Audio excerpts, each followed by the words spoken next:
Hello guys, welcome back to Ragadi. Bison Telugu movie review. అంటే Bison అనేది Tamil cinema originally. The great Mari Selvaraj director ఈ సినిమాకి. తమిళనాడులో లాస్ట్ వీక్ రిలీజ్ అయింది. బట్ లాస్ట్ వీక్ తెలుగులోనే 3 సినిమాలు ఉండడం వల్ల ఈ సినిమా పోస్ట్ పోన్ అయింది. 1 వీక్ తర్వాత అంటే 24th రోజు మన తెలుగు స్టేట్స్ లో కూడా రిలీజ్ కాబోతున్నది. ఈ రోజు 23rd ఈవినింగ్ ఒక స్పెషల్ షో ఉండే. నవీన్ పూల చొక్కా గారు నాకు టికెట్ ఇచ్చిర్రు. సో నేను ఆయన ఇచ్చిన టికెట్ తోని ఈ రోజు 23rd నైట్ ఈ సినిమా చూడడం జరిగింది. సో సినిమా చూసి వచ్చిన వెంటనే ఈ రివ్యూ కూడా రికార్డ్ చేస్తున్నా నేను. నాకు సినిమా చాలా నచ్చింది. అంటే దీనిలో చెప్పుకోవడానికి చాలా ఉన్నాయి. సో అవన్నీ మనం ఈ రోజు డీటెయిల్ గా మాట్లాడుకుందాం. యాక్చువల్ గా ఒక 3-4 డేస్ నుంచి నా హెల్త్ అస్సలు బాలేదు. కోవిడ్ తర్వాత మళ్ళీ అంత వర్ష పొజిషన్ ఇదే ఇప్పుడే ఉన్నది హెల్త్ వైజ్. బయటికి వెళ్ళని కాలేదు. But Bison cinema special show అనగానే ఐ వాంటెడ్ టు గో అనమాట. అండ్ ఆల్సో ఫ్రెండ్స్ తోని నవీన్ తోని కొంచెం టైం స్పెండ్ చేసినట్టుంటది. Like I wanted to do it. So అందుకని వెళ్ళినాను ఈ సినిమాకి. అండ్ సినిమా చూసిన తర్వాత వెళ్ళి చాలా మంచి పని చేసిన అనిపించింది. ఎందుకంటే ఇట్స్ అన్ ఇన్స్పైరింగ్ ఫిల్మ్. ఎంత కష్టం వచ్చినా ఈ రోజు ఓడిపోయినాము అని అనిపించిన, అంత ఎండ్ అయిపోయింది అనిపించిన ఆ పాయింట్ నుండి హోప్ పట్టుకొస్తాడు Mari Selvaraj. So beautiful film. నాకైతే డీప్లీ కనెక్ట్ అయింది. మీకు తెలుసు కదా నాకు ఐ సర్జరీ అయింది. సో యాక్చువల్ గా నేను ఏడవడాలు అలాంటివి చేయకూడదు. బట్ సినిమా చూస్తున్నంత సేపు ఒక 5 moments ఉంటాయి గట్టిగా.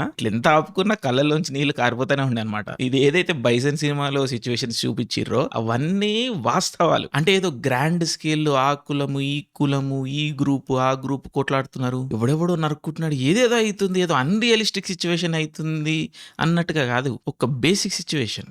ఓడిపోతున్నాడు కొడుకు అనేటోడు, ఓడిపోతున్నాడు. అండ్ ఆ కొడుకును ఓడిపోమని తండ్రే చెప్తున్నాడు. ఎందుకు అంటే కొడుకు బతికుండడం ఇంపార్టెంట్, గెలుచుడు ఇంపార్టెంట్ కాదు. Just survival important. ఆ స్టేజ్ ఏదైతే ఉందో, ఆ సిచ్యువేషన్ ఏదైతే ఉంటుందో అది ప్రతి మిడిల్ క్లాస్ వ్యక్తి, ఒక నార్మల్ వ్యక్తి ఇండియాలో ఫేస్ చేసే ఉంటారు. ఎక్కువ కళలు కనొద్దు, ఎక్కువ ఫైట్ చేయొద్దు, తొక్కేస్తారు, చంపేస్తారు. ఈ సిచ్యువేషన్ లో ప్రతి నార్మల్ పేరెంట్ ఇండియాలో వాళ్ళ పిల్లల్ని పెంచుతుంటారు. ఇదే కండిషన్స్ లో పెంచుతుంటారు. ఆ సిచ్యువేషన్స్ ని ఎంత బ్యూటిఫుల్ గా చూపిస్తాడంటే మారి సెల్వరాజ్ బైసన్ మూవీలో. మన సిచ్యువేషన్ చూస్తున్నాం కదా అనిపిస్తుంది. అంటే బతుకుడే కష్టం అనమాట. ఇక కళలుగానే స్టేజ్కి పోతున్నావు నువ్వు అంటే ఇక చచ్చిపోయినట్టే. You are writing your own death warrant. ఎందుకంటే కళలు కనలేవు. కళలు కంటున్నావు అంటే బయటికి లైక్ తలకాయ పైకెత్తి చూస్తున్నావు. తలకాయ పైకెత్తినావు అంటేనే నువ్వు గుంపులోంచి నిలబడుతున్నావు, గుంపులోంచి స్టాండ్ అవుట్ అవుతున్నావు, గుంపులోంచి సెపరేట్ అవుతున్నావు. సో నువ్వు ఒక్కసారి స్టాండ్ అవుట్ అవ్వంగానే నీ చుట్టూ అటెన్షన్ వచ్చేస్తుంది. నీ మీదికి అనవసరమైన కళ్ళని ఫోకస్ అవుతాయి. అండ్ ఆబ్వియస్లీ ఆ అటెన్షన్ లో నెగిటివ్ అటెన్షన్ ఉంటుంది. కొంచెం నువ్వు అంటే నచ్చదు కొంతమందికి. సో ఆటోమేటిక్ గా జస్ట్ నువ్వు కలగనడం వల్ల నీకు థ్రెట్ అయిపోయింది. అక్కడ ఎవడో ఎందుకో హర్ట్ అయ్యిండు, వాడు నిన్ను చంపాలనుకుంటాడు, నీతో ఏదో చేయాలనుకుంటాడు. ఎందుకు అంటే తెలియదు, అదంతే. సో ఇది పరిస్థితి. సో ఇలాంటి పరిస్థితిలో ఒక పేరెంట్ అనేవాడు ఏమనుకుంటాడు, తన కొడుకో కూతురో బతకాలనుకుంటారు కదా. సో కలలు కనకండి, వాళ్ళ వింగ్స్ ని కట్ చేస్తారు. జస్ట్ బతుకంతే చాలు, నువ్వు నా కళ్ళ ముందు కనిపిస్తే చాలు, ఇంకేం చేయాల్సిన అవసరం లేదు అన్నట్టుగా పిల్లల్ని పెంచుతారు. ఆ కండిషనింగ్ లో పెంచుతారు. మన హీరోని కూడా వాళ్ళ ఫాదర్ అదే విధంగా పెంచుతాడు. బట్ పరిస్థితుల రీత్యా మన హీరో స్ట్రగుల్ కొట్టి కొట్టి కొట్టి కొట్టి కొట్టి కొట్టి ఓడిపోయి లాస్ట్ కి హీరోలా నిలబడతాడు. It's beautiful film. అండ్ మళ్ళీ చెప్తున్నా కదా, ఈ సినిమా చూసి చాలా మంది కొన్ని కంప్లైంట్స్ చెప్తారు, నేను కాదంటే లేను. అదే ఆపరేషన్ డిప్రెషన్ సపరేషన్ సినిమా, అదే కదా, అదే basic sports drama, hero final వచ్చి గెలుస్తాడు, సేవ్స్తాడే, ఏముంది సినిమాలు కొత్తగా అని చాలా మంది చెప్పొచ్చు. నేను అర్థం చేసుకోగలుగుతాను ఆ విషయాన్ని. ఇది ఒక బేసిక్ స్పోర్ట్స్ డ్రామానే. బట్ ఈ బైసన్ మూవీ ఎందుకు స్పెషల్ అంటే ఆ సిచ్యువేషన్స్ చూడండి మీరు, అవి ఎంత రియలిస్టిక్ ఉంటాయంటే ప్రతి మనిషి తన ఇంట్లో చూసుకున్నట్టు ఉంటాయి. And that's very important. Realistic cinema is very important. Relatable cinema is very very very important. మారి సెల్వరాజ్ దగ్గర ఒక ఎక్స్ట్రాడినరీ సినిమా చేయడానికి అన్ని ఇంగ్రీడియంట్స్ ఉన్నాయి. ఒక స్టైలిష్ ఇట్లా రౌజింగ్ సినిమా చేయడానికి అన్ని ఇంగ్రీడియంట్స్ ఉన్నాయి ఈ కథలో. కానీ అయినా ఆ లెవెల్ కి పోడు. పరియరం పెరుమాలు, కర్ణను చాలా స్టైలిష్ గా ఉంటాయి. ఆ స్లో మోషన్లు, ఆ రోజల్, అవన్నీ పెద్ద బిగ్ క్యాన్వస్ సినిమాలు అవి. అండ్ బైసన్ అనేది పర్ఫెక్ట్ సినిమా ఆ జోన్ లో పోనీకి. ఒక మాస్ బ్లాక్ బస్టర్ కొట్టడానికి పర్ఫెక్ట్ ఫార్ములా బైసన్. కానీ ఇలాంటి స్టేజ్ లో, ఇలాంటి పీక్ లో మారి సెల్వరాజు ఆ స్టైలిష్ జోన్ కి పోడు. పోలేదు. ఒక గ్రౌండెడ్ రియాలిటీకి దగ్గరుండే సినిమా తీయాలని ట్రై చేసిరు. అండ్ ఆయన చాలా సక్సెస్ఫుల్ అయ్యారు. So bison cinema commercial success కాకపోవచ్చు, 200-300 కోట్లు సంపాదించకపోవచ్చు, కర్ణన్ అంత హైప్ క్రియేట్ చేయకపోవచ్చు, కానీ ఈ బైసన్ అన్న సినిమా చాలా రోజులు ఉంటది, చాలా రోజులు మిగిలిపోతుంది. ఒక నార్మల్ వ్యక్తి ఏదో టైంలో ఓటీటీలో ఎక్కడనో ఈ సినిమా చూస్తారు, చూసినప్పుడు ఇట్లా కూర్చుంటది లోపల డైరెక్ట్ పోయి. అది ఈ సినిమా సక్సెస్. బైసన్ అనే సినిమా లాంగ్ ఉంటది, లాంగ్ లాంగ్ లాంగ్ కొన్ని దశాబ్దాలు ఉండిపోతుంది. సో జనాలు గుర్తుపెట్టుకుంటారు ఈ సినిమాని. సో మారి సెల్వరాజు చాలా బోల్డ్ డెసిషన్ తీసుకోరు ఈ సినిమా ఇట్లా గ్రౌండెడ్ గా రియలిస్టిక్ గా తీయనికి. ఏ పాయింట్ లో కూడా ఏ క్యారెక్టర్ ఇట్లా లేచి పడేయరు, ఎక్స్ట్రీమ్ గా విలన్ ని చేయరు, ఎక్స్ట్రీమ్ గా హీరోని చేయరు, అన్రియలిస్టిక్ ఓవర్ ద టాప్ క్యారెక్టర్లు ఏముండవు. ప్రతి మనిషిలో వేరియస్ లెవెల్స్ ఆఫ్ గ్రే ఉంటది. ప్రతి క్యారెక్టర్ ఒక పాయింట్ లో మంచోళ్ళలా ఉంటారు, ఇంకో పాయింట్ లో ఈగోటిస్టికల్ విలన్ లాగా ఉంటారు, ఒక పాయింట్ లో పీర్కోలలాగా ఉంటారు, మళ్ళీ ఇంకో సిచ్యువేషన్ వచ్చినప్పుడు హీరో లాగా నిలబడతారు. ఇవన్నీ ఒక మనిషిలోనే ఉంటాయి షేడ్స్. పరిస్థితులకు అనుగుణంగా ఆ పాయింట్ లో మనుషులు రియాక్ట్ అవుతా ఉంటారు, like how we do in real life. So అంత నువాన్స్ పట్టుకున్నారు, అంత రియాలిటీకి దగ్గర సినిమా తీసిర్రు. సో ఇట్లా ఈ సినిమా తీయాలంటే చాలా గట్స్ ఉండాలి. అది కూడా పీక్ లో టాప్ లో ఉన్నప్పుడు ఈ సినిమా తీయాలంటే చాలా గట్స్ ఉండాలి. ఎస్పెషల్లీ అన్ని ఇంగ్రీడియంట్స్, ఒక మాస రోజల్ ఈ సినిమాకి కావాల్సిన అన్ని ఇంగ్రీడియంట్స్ ఉన్నప్పటికీ కూడా గ్రౌండెడ్ సినిమా తీయడం అన్నది ఒక big achievement. So hats off Mari Selvaraj. So చెప్తున్నా కదా, కొంతమంది రెగ్యులర్ ఆడియన్స్ కి ఇప్పుడు నేను చెప్పిన కంప్లైంట్స్ అన్ని ఉండొచ్చు. ఏం లేదు కథలో చాలా సప్పగా ఉన్నది, బేసిక్ స్పోర్ట్స్ డ్రామా, ఒక హై సీన్ లేదు, బాగ్ మిల్క్ బాగా లెక్కలేదు, ఇట్లా అనేటోళ్ళు ఉంటారు. అట్లా అనిపించచ్చు చాలా మందికి, సహజమే. కానీ ఇదేదో one more oppression suppression depression cinema అంటే కాదు. ఇందాక చెప్పినా కదా, ఒక మనిషి జస్ట్ బతకాలనుకుంటున్నాడు, కానీ సొసైటీలో కండిషన్స్ వాడిని వాళ్ళగా బతకనిస్తలేవు. అది రియల్, అది రియల్. దానికి ఏంటి కారణం? డబ్బు కావచ్చు, కులం కావచ్చు, ప్రాంతం కావచ్చు, భాష కావచ్చు, ఏదైనా కావచ్చు, బట్ అవన్నీ వాస్తవాలే. సో ఈ కథ deserves to be told. So ఇదేదో ర్యాండమ్ కాస్ట్ డైనమిక్, ఏదో కాస్ట్ ప్రాపగండా సినిమా కాదు. ఇది రియల్, ఇది వాస్తవం, ఒక lived reality for many people. Like మనలో చాలా మంది ఉన్నారు. నా నా నా నా రియాలిటీ ఇది, నా వాస్తవం. నా స్థాయికి, నా స్తోమతకి మించి నేను ఏ ఒక్క మాట మాట్లాడినా నా చుట్టుపక్కల సరౌండింగ్ షేక్ అవుతాయి. అట్లెట్లా ఏం మాట్లాడుతున్నావు, కాజింగ్ అన్వాంటెడ్ అటెన్షన్, ఏదో అవుతుంది, ఎవరు వచ్చి ఏదో చేస్తారు, ఇవే. అంటే నా చుట్టుపక్కల ఉన్న వాళ్ళందరూ నన్ను నేను తొక్కాలని కాదు, they are all well wishers only. But ఆ ఇన్స్టింక్ట్ ఎందుకు ఉంటుంది అందరికీ? ఎందుకంటే వాస్తవంలో ఇవి జరుగుతాయి కాబట్టి. ఎవడన్నా వాడి స్థాయికి మించి ఏదన్నా ఒక ఆలోచన కలగన్నాడంటే కొందరికి నచ్చదు, అంతే. సో ఎవరు డిసైడ్ చేస్తాడు ఈ స్థాయి అనేది? ఎవరు డిసైడ్ చేస్తాడు ఎవడు ఎంతవరకు చదువుకోవాలనేది? ఎవరు డిసైడ్ చేస్తాడు ఎవడు ఎంత కలగనాలనేది? ఎవరు డిసైడ్ చేస్తాడు? ఆ డిసైడెడ్ విషయాలు ఉంటాయి కదా, అవే ఈ ఫ్యాక్టర్స్ అన్ని. సో అవన్నీ డినై చేయడము, లేకపోతే లేవు అనుకోవడము, అవన్నీ ఏదో భ్రమ అనుకుంటే తప్పైపోతుంది. సో ఇవన్నీ వాస్తవాలే. సో ఈ వాస్తవాలని మనం చెప్పుకోవాలి. అఫ్ కోర్స్ కొంతమంది దీన్ని ఎక్స్ట్రీమ్ చేస్తారు, ఎగ్జాజరేటెడ్ చేస్తారు, లేకపోతే ఇంకేదో విచిత్రమైన వాస్తవాల్ని క్రియేట్ చేసే ప్రయత్నం చేస్తారు. కొన్నిసార్లు అవుట్ రేట్ అబద్ధాలు చెప్తారు. ఉన్నారు అలాంటి ఫిల్మ్ మేకర్స్ కూడా ఉన్నారు. అలాంటి వాళ్ళు ఈ కాస్ట్ అన్న ఒక డైనమిక్ ని వెపనైజ్ చేస్తున్నారు, ఇంకేదో డైరెక్షన్ తీసుకెళ్లే ప్రయత్నం చేస్తున్నారు. వాళ్ళకి వాళ్ళ అజెండాలు ఉంటాయి. నేను కాదంటలేను, వాళ్ళు ఈ సినిమాలు తీయొద్దని కూడా నేను అంటలేను, బట్ ఆ సినిమాలు నాకు నచ్చవంటున్నా. బట్ మారి సెల్వరాజ్ సినిమా అలాంటి సినిమా కాదు. మారి సెల్వరాజ్ సినిమా రియాలిటీని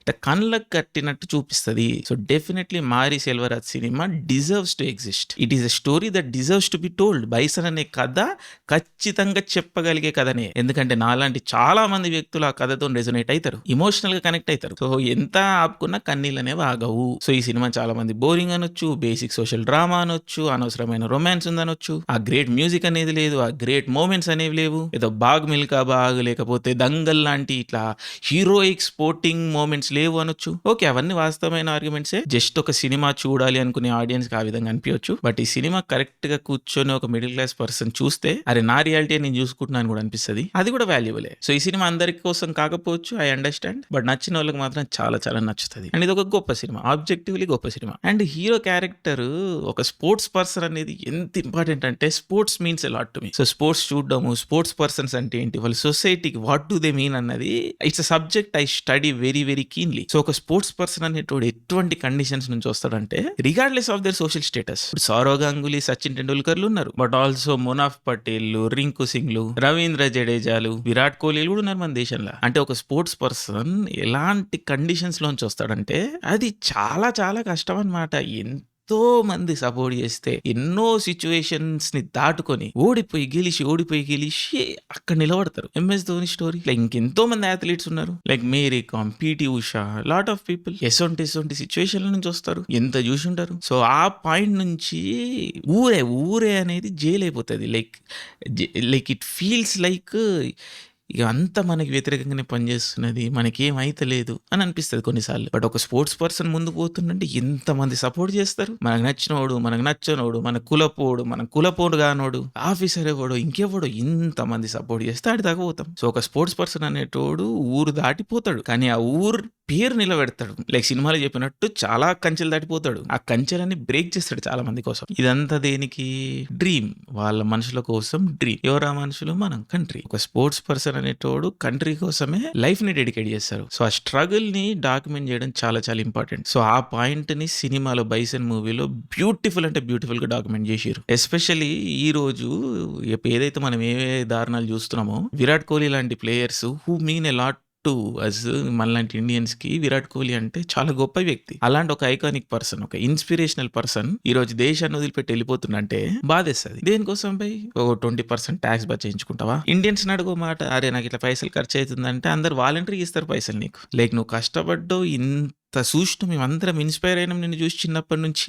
విరాట్ కోహ్లీ సెంచరీ కొడితే మనం కొట్టినట్టు ఫీల్ అయినాం. విరాట్ కోహ్లీ ఇంకేదో సాధిస్తే మన పర్సనల్ అచీవ్మెంట్ లా ఫీల్ అయినాం. Like this country made you man. నీ ఎఫర్ట్ కూడా ఉంది నేను కాదంటే నేను, but this country also made you. So ఏంటి కారణము? జనాలు ఎక్కువైపోయారు, paparazzi, privacy, whatever, I don't know. మీ కారణాలు మీకు ఉంటాయి, మీరు వెళ్ళొచ్చు. You're an independent person. India is a democracy. ఎవరిని మనం వెళ్ళాలి వెళ్ళొద్దు అని రూల్స్ పెట్టలేము, ఆపలేము. కానీ అనిపిస్తుంది కదా, అరే ఇంకేం, as Indians what else can we do? ఇంకేం చేస్తే ఇండియా ఎలా అవుతారు మీరు అనిపిస్తుంది కదా. ఒక sports person like for whom country means everything, అది దాటి వెళ్ళిపోతారు అంటే బాధేస్తుంది కొంచెం. సో ఈ కాంటెక్స్ట్లో నేను బైసన్ చూసినప్పుడు నాకు చాలా మంచిగా అనిపించింది. బైసన్లో హీరోకి అన్ని కండిషన్స్ ఉన్నాయి. దేశం వదిలిపెట్టి పోనీకో, లేకపోతే ఇంకెక్కడికైనా పారిపోనీకో అన్ని ఉన్నాయి. జస్టిఫైబుల్ కారణాలు అన్ని ఉన్నాయి. కానీ వెళ్ళిపోతాడా? వెళ్ళిపోడు. నిలబడతాడు, ఫైట్ చేస్తాడు. ఎవరైతే తనని కించపరిచిరో, ఎవరైతే తనని బాధ పెట్టిరో, ఎవరైతే తన ఓటమిని కోరుకున్నారో వాళ్ళందరినీ తప్పు ప్రూవ్ చేస్తాడు. కళతో ప్రూవ్ చేస్తాడు, తన హార్డ్ వర్క్ తో ప్రూవ్ చేస్తాడు. నిలబడతాడు, హీరోలాగా నిలబడతాడు. ఇన్స్పిరేషన్,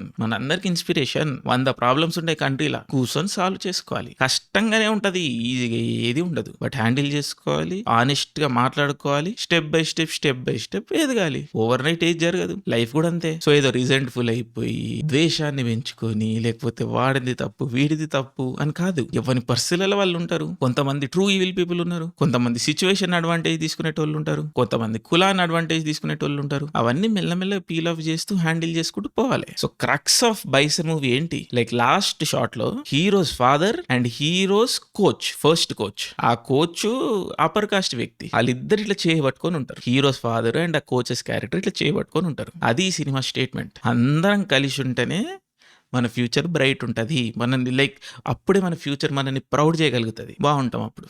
అర్థమవుతుందా? సో మనలో మనకి 100 ఉండొచ్చు, అవన్నీ తూతుంబర్ విషయాలు, మనం వద్దు అనుకుంటే వెళ్ళిపోయే విషయాలు. సో ఈ పగలు, ప్రతీకారాలు, అది ఇది లవడాలు అసలు ఇవి ఏవి ముచ్చట కాదు. మనందరం కలిసి ఉండాలి. దేశం వదిలిపెట్టి వెళ్ళిపోయేటోడు ఎట్లయినా వెళ్ళిపోతాడు, మన ఆపలేం మనం. అండ్ వెళ్ళిపోతానేటోడు మన కొద్దు కూడా. సో పొమ్మనండి, ఆనందంగా ఉండమనండి. కానీ ఎవడైతే ఇక్కడ ఉన్నాడో, ఇది మన కంట్రీ, మన ఇల్లు, మన మనుషులు, మనమే చూసుకోవాలి, మనమే బాగుపరచుకోవాలి. ఏమన్నా తప్పులుంటే ఆనెస్ట్ గా మాట్లాడుకోవాలి, అబద్ధాలు చెప్పొద్దు. ఏమన్నా రైట్స్ కావాలంటే వాటి కోసం ఆనెస్ట్ గా మనం మాట్లాడాలి, ఫైట్ చేయాలి, మన రైట్స్ మనం తెచ్చుకోవాలి. ఎందుకంటే ఇంకెవడు రాడు, ఎవడేం చేయడు, nobody is coming from up, మనది మనమే చేసుకోవాలి. ఓకే, ఇవన్నీ విషయాలు చాలా సటిల్ గా, చాలా ఎఫెక్టివ్ గా మొత్తం ఈ వరల్డ్ ని చాలా బ్యూటిఫుల్ గా క్రియేట్ చేసిరు. సో మారి సెల్వరాజు బైసన్ చాలా గొప్ప సినిమా. టెక్నికలీ కూడా చాలా బాగుంది సినిమా. సినిమాటోగ్రఫీ అన్ని బాగున్నాయి. మ్యూజిక్ రెగ్యులర్ మారి సెల్వరాజ్ అంత స్ట్రాంగ్ మ్యూజిక్ లేదు, బట్ ఈ సినిమా వర్క్ అవుతుంది. ఆ కొన్ని పాయింట్ ఏవైతే పవర్ఫుల్ సీన్లు ఉంటాయో అక్కడ చాలా బ్యూటిఫుల్ ఉంటుంది. సినిమాలో మేబీ ఏదైనా వర్గాన్ని ఉంది అంటే అది నాకు రొమాన్స్ ట్రాక్. అనుపమ పరమేశ్వరన్ గారి ట్రాక్ నాకు వర్గాలేదు పెద్దగా, బట్ ఓకే అయ్యేటోళ్ళకి అవుతుందేమో. బట్ యాక్టర్స్ అందరూ చాలా బాగా చేశారు, బ్యూటిఫుల్ చేశారు. ధ్రువ్ విక్రమ్ అంత గ్రేట్ పర్ఫార్మర్ కాదు, బట్ ఓకే ఆ రోల్ వర్క్ పర్లేదు, బాగానే చేశారు. ఇంకొంచెం స్ట్రాంగ్ పర్ఫార్మర్ ఉంటే ఇంకా బాగా వర్క్ అయ్యేది క్యారెక్టర్. బట్ ఓకే, ఆయన కాడికైతే నాకు బ్యూటిఫుల్ గానే వర్క్ అయింది. సో ఎస్, బైసన్ సినిమా is not for everybody probably, but చూడండి, ఒక అటెంప్ట్ ఇవ్వండి. You will remember it forever because it's our story. So thank you Mari Selvaraj for making this film. తమిళనాడులో already blockbuster సినిమా. So Telugu ప్రేక్షకులు కూడా ఆదరిస్తారని అనుకుంటున్నాను. థియేటర్లో చూడమని చెప్తాను, బట్ ఒకవేళ కాకపోయినా కుదరకపోయినా ఓటీటీలో అయితే ఖచ్చితంగా చూడండి. మన సినిమా బాగుంటుంది. So yes, thank you, love you all, Jai Hind.